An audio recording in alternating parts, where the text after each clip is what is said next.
Welcome back everyone to my Let's Play of Final Fantasy V for Job Fiesta for T&V Small Critter Rescue. Last episode we ended up in Galuf's world and we beat this abductor and we got poisoned by a gas trap. I'm just going to show off what happens if you actually lose the battle. If you lose the battle, well, you just pass out and the monster takes you away. It was a quick, easy battle to lose because the monster started off with that hurricane spell, reduced us to single digits, and T&V just hit himself, knocked himself out. Now, TMV's asking, where are we? Well, we're about to find out. Looks like some sort of dungeon. Wahaha! Welcome to my castle. That can only be one person, the evil wizard Exdeath. TMV recognizes him. And one of those henchmen who captured us. Master Exdeath, Galuf and the others are on the other side of the big bridge. I see. Prepare the great mirror. Yes, sir. So Galuf is here. We knew it's his world, but we didn't know he was at the castle. Now here's the Great Mirror. What is Exdeath going to do with it? Well, he's going to use it to kind of blackmail Galuf, I guess. TV, look at the sky. Give him a condition, basically. Say, hey, you either leave, or your friends are going to get it. Look, Grandpa. TNV, Faris, Lenna. Were those out of order? Mirror's like a big, like, view screen. A TV in the sky. Galuf, you have a decision to make. He's giving her an ultimatum. That's better than a blackmail. And basically says, you know, hey, leave or your friends get it. So Galuf is going to give the appearance that he is leaving. You know, he's our friend, and just like we didn't want to abandon him, he's not going to abandon us. But Exdeath will leave us in the hands of his, I guess, head minion, Gilgamesh. He will be a reoccurring villain that we'll have to fight several times throughout this game. The first two we'll do in this episode. Reoccurring villain. So Galuf has a hear you just like how Lenna's father did. And he's going to take this hear you to go on a solo one-man rescue for his friends, TNV, Lenna, and Faris. There's the big bridge. Get a little bit of an idea of what we're gonna have, where we're gonna have to go if we can break out of this joint. Now, I had Galuf as a Geomancer, and the Geomancer skills are going to be pretty good for this, because right now it's a short run, but you know, they're all monsters that Galuf can encounter, groups of monsters. So having the Geomancer and their terrain ability can take out a bunch of these group monsters really easily. So it'd also be good against our first fight against Gilgamesh. So this first few floors don't have any enemies in them. It's not until we go down to the basement that we start running into enemies. So you just head up here, heal up in that section, with that pool of water, save our game if we want to. We can't go anywhere else in the castle. That is the way up further into the castle, and that is the way out of the castle. Both of those doors are locked, so we're forced to go down into the basement. We have this little section here. We don't have monsters in here. We got monsters running around in jail. I don't know why they're in jail. But now we have monsters running around in this area here. There's only two types of monsters. There's jail bears and tarantulas. Jail bears come in like a group of one, and the tarantulas come in groups of 2 or 4. But luckily, the terrain pretty much takes them out easily. Jail bears are pretty good to capture. They hit pretty hard if you catch them and release them with Beastmaster. But here we're in, there's Gilgamesh and our friends. Now before we step out into the open, we want to heal Galuf up. We got a little single one-on-one battle here against Gilgamesh. And once again, the Geomancer terrain ability is going to be pretty good for this area. I accidentally pressed the wrong button and defended. That's okay, Gilgamesh is pretty easy. You have to do about 1,500 damage on him. So about 3 different terrain attacks. will take him out. But yeah, we need to get Shockwave, the Gilgamesh, the Gale Cut, all are pretty good. Then we get the super one coming up here, Shockwave. And I'm surprised it hit. Sonic Boom basically takes out like 75% of the character's hit points. So yeah, Gilgamesh has like 10,500 hit points, but you only have to do like 1,500 damage to him to finish him off. So, and Galuf opens the door, and the party is reunited, and we get all our equipment back and our crystals. At least Exdeath didn't leave us in the dungeon with the crystals and our equipment. See, at the beginning, Galuf had to collect them from that one treasure chest. So you kept them close by, but you didn't keep us in the jail with all our stuff. So Exdeath gets a little bit of a bonus for being a smart villain. Here's some tarantulas, pretty easy, weak against ice, but we don't have to worry about that. They're weak against terrain. So we're gonna want to get as many people with terrain as possible. So as soon as Galuf learns terrain, we'll change him probably back into the Magic Knight, and then have TNV become our Geomancer. Terrain is going to be pretty good. Like I said, it's free damage, a lot of multicastings, and yeah, it's a nice little ability to learn. And it's easy to learn too. Geomancer doesn't take long to master. So now when we're coming back here with these little monsters, get this little scene where we kind of crawl on our belly. I guess we're worried about the monster seeing us now. I don't know why we weren't worried about them seeing us earlier, but I don't know. Well, the door up is still locked, so we're just going to have to leave. And we saw the path that Hiryu took earlier, so we just have to retrace it backwards, and that'll take us to the big bridge. But before we go into the big bridge, we're going to encounter some monsters around this area. Got these water buzzers here. We're in a new terrain type here that wasn't available in the last world, a swamp terrain. And one of the terrain effects that can be used here is the bottomless bog, which is like an instant death.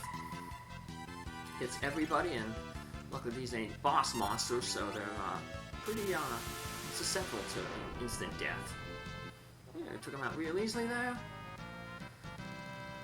we got 2 more monsters that we want to encounter outside here. Now we'll be coming back here later on, but might as well get the monsters now. Because later on when we get back this way, we'll have to hear you back again. We're able to fly. So you don't get into, like in the first world, you don't get into random encounters when you're flying on the hear you. So there's the next kind of dungeon, the big bridge. It's music track is one of the more famous ones in this game. A lot of people like it.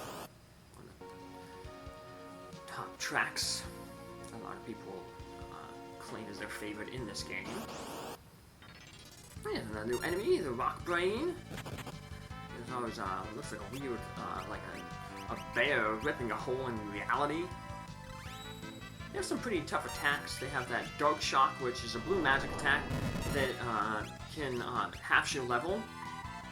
And then they also have the Death Claw, which we could learn from the Death Claw monster back in Carnate Castle. So if you didn't learn it there with the Blue Mage, good place to learn it right here. It's like Tornado, where it takes your character down to single-digit hit points.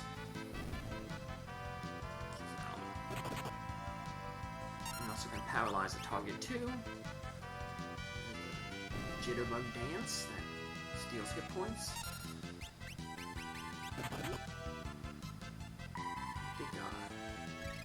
But yeah, a lot of enemies on this area here. Weak to lightning. We have those water guys. They were weak to lightning. Those water buzzfish. The bears are kind of weak to lightning. Now we have another enemy here, like a tree ant type enemy. Because they're a tree, they are weak to fire. But the majority of enemies around here, like I said, lightning, including on that big bridge that we're going to be going on to. So we'll get some good use out of that Lightning 2 sword we have. And here we got the torrent monsters. Those are the tree monsters. They can berserk some of their friends. So But otherwise, nothing too special about them. Earthquake ability there. That's pretty nice. If there's only 3 enemies, I probably would have taken them all out. Most multi-targeting spells, the more targets they hit, the weaker their damage is, because it's split up amongst all the targets. You can see fire cut that tree down pretty easily. We got a second earthquake. Yeah, this is why we want to get terrain on as many people as possible.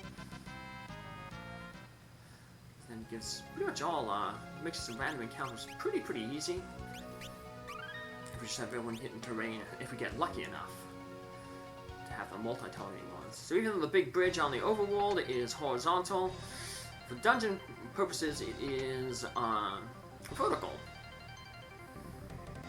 Now this battle is, if you're doing a low-level game, you have to kind of make a special preparation, because this battle you can't run from, and you're guaranteed to fight this battle.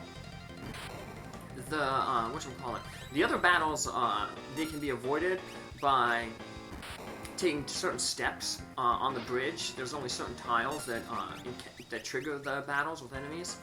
We'll be encountering them all because this isn't a low-level game, and we're just want to fight all the enemies and get the experience and show off in the best areas. Defeat all the enemies. So I'm just going to be running straight up the center, and I don't guarantee that I hit all of the different tiles. So Galuf just learned terrain ability, so we're going to change his job. Make him the Mystic Knight. He'll focus on this one now until he masters it. And we're going to have to move some stuff off of him. Because TNB has some of the better Mystic Knight equipment. And we'll make TNB our Geomancer. He hasn't learned Geomancer skills yet, so a terrain skill, so we'll make him a Geomancer. That when if he changes classes again, we need to get Faris to learn what we'll call it, the Geomancer terrain skill. Remember, when you optimize things, the thing only looks for your max defense. It doesn't take into account like special effects. So that's why it gave us the gold armor and the mithril gauntlet for our armor and accessories, respectively, rather than the stealth armor, which is a little weaker defense but has that agility boost, and it didn't give us the elf cloak, which has that evasion, 25% evasion. So yeah, I always want to make sure that when your characters are automatically equipped, that they are getting the best equipment, not just the best defensive equipment. Some of these flying killer cats. So we got a little gale cut there to finish him off. Yeah, you can see like terrain is really nice when you have a whole bunch of characters with it. Dudunk. We're just gonna get Faris after TNB gets it. Everyone will have it, so. The only thing is Geomancer costs is so easy to master that you don't really want to have people in it too long. I'm going to be wasting time gaining ability points, but it's not that bad right now while everyone still hasn't mastered any job yet. Well, Lenna's mastered the Geomancer job, but that's about it, so. Finish these guys off. Now we want to make sure that we heal ourselves up before we head into that door to the top there, to the north I mean, because we're going to have our second battle with the Gilgamesh. And this battle is going to be a little bit harder. He's going to have to take more than 1,500 hit points off him. Luckily we don't have to take off the whole 10,500. In fact, we only have to take off 6,500. But after about 4,000 damage of hit points that we do to him, he enters a second phase, and he gets much tougher.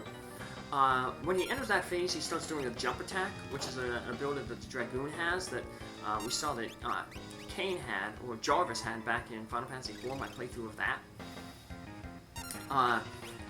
And he also will cast the Armor and Shell spell on himself to reduce the amount of physical damage he takes and magical damage he takes by half. So we want to put that Mute Sword on our on whoever Mystic Knight is, in the hope that we get mute on Gilgamesh. That way, when he does enter that second phase, he's muted, so he can't cast those two spells, the Shell and Safe spell on himself. So, we get lucky and manage to mute him, so later on you'll see when he goes into his phase, he'll give a little speech. And you'll see he'll try to cast those two spells, but we'll get the ineffective spell on it, so... I said safe spell, that's what it's normally called, but I guess in this game it's armor, so this translation. So we're also getting lucky that Galuf is holding him quite a bit, and that's reducing his stats. So we're still going to try to get some armor up if we don't need to heal anybody, because then that'll help against that jump attack. Jump attack does double the damage of what you would normally do. Now, of course, it takes him twice as long to deal the jump because he jumps off screen. You can't hurt him while he's off screen, but then he comes down. So you might think, well, he's only attacking twice as often. But one of the things, besides the armor and the shell that he does, he also tries to cast the haste spell on himself. And that would make him double, so he's going twice as fast. So it doesn't matter that he's jumping. His attacks only come out half as frequently because of the jump attack. Because they're coming out twice as fast, so it's just like normal. He's basically just doubled his attack power. But it's good that he didn't double his defense magically and physically, thanks to that mute spell. Mute smell. Ugh, I guess I kind of saw the gas cloud coming up there. And I got my one rat on me who has a rat. My rat Bob on me. He had a bath. So he has that hind end degeneration. So every night I gotta give him a bath. Because he can't like lift himself up to pee, so he gets a little tinkle on his belly. So gotta keep him clean. So he comes out for the night for pets and playtime. So well, he's really old, so playtime is mainly just sitting in Daddy's lap getting pets. So you think after a month he'd be used to getting baths, but he still hates them. So Bub is the same way. Well, we do enough damage, and Gilgamesh is like, I'm leaving. We're going to fight him multiple times throughout the course of this game. So we're going to see him again. But next episode, we're going to see the rest of the big bridge. Take care. See you then. Bye.